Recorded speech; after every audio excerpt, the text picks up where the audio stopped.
ప్రాథమిక కారణం అనేది వాళ్ళ రోగనిరోధక శక్తి. ఎవరికైతే రోగనిరోధక శక్తి బాగా ఉంటుందో, వాళ్ళ ఇమ్యూనిటీ అనేది బాగా ఉంటుందో, రెసిస్టెన్స్ పవర్, సో ఎవరైతే హెల్దీగా ఉంటారో వాళ్ళలో టీబీ వచ్చే అవకాశాలు తక్కువ. అంటే టీబీ బ్యాక్టీరియా అనేది చాలామంది ఎక్స్పోజ్ అవుతుంటాం మనం. అందులో మన లాంటి దేశంలో నేను చెప్పాను కదా, చాలా ఎక్కువ మోతాదులో ఉంది కనుక దాని ఎవరో అంటే ఇప్పుడు మనం బస్సులో వెళ్తుంటాం, పక్కన ఎవరైనా కూర్చుంటారు, వాళ్ళు టీబీ ఉండుండొచ్చు, వాళ్ళు దగ్గుతూ ఉంటారు. ఆ దగ్గినప్పుడు దానికి సంబంధించి ఆ బ్యాక్టీరియా ఆ తుంపర్లో బయటికి వచ్చి దాన్ని మనం పక్కనే దగ్గరలో విసినిటీలో ఉండి పీల్చితే అది మన లంగ్స్లోకి వెళ్ళి ఆ టీబీ ఇన్ఫెక్షన్ని కాజ్ చేసే అవకాశం ఉంటుంది. బట్ అది లోపలికి వెళ్ళినంత మాత్రాన టీబీ జబ్బు వచ్చేస్తుందని కాదు.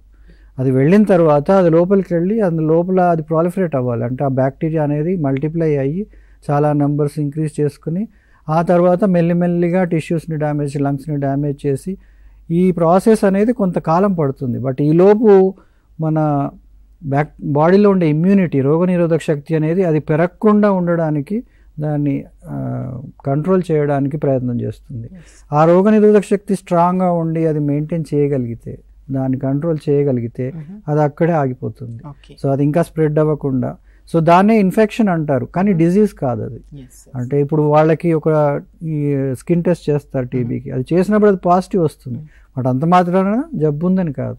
జబ్బు అనేది అది ఎప్పుడైతే ఇన్ఫెక్షన్ అంటే అది లోపలికి వెళ్ళిన తర్వాత అది పెరిగి సంఖ్యలో పెరిగి అది టిష్యూ డ్యామేజ్ స్టార్ట్ చేసినప్పుడు దాన్ని జబ్బు రూపంగా పరిగణిస్తారు. సో ఈ ప్రాసెస్ అంతా జరగడానికి కొంచెం టైం పడుతుంది. ఈలోపు మన ఇమ్యూనిటీ బాగుంటే కనుక ఆ డిజీజ్ రాకుండా మన బాడీ దాన్ని ప్రివెంట్ చేయగలుగుతుంది.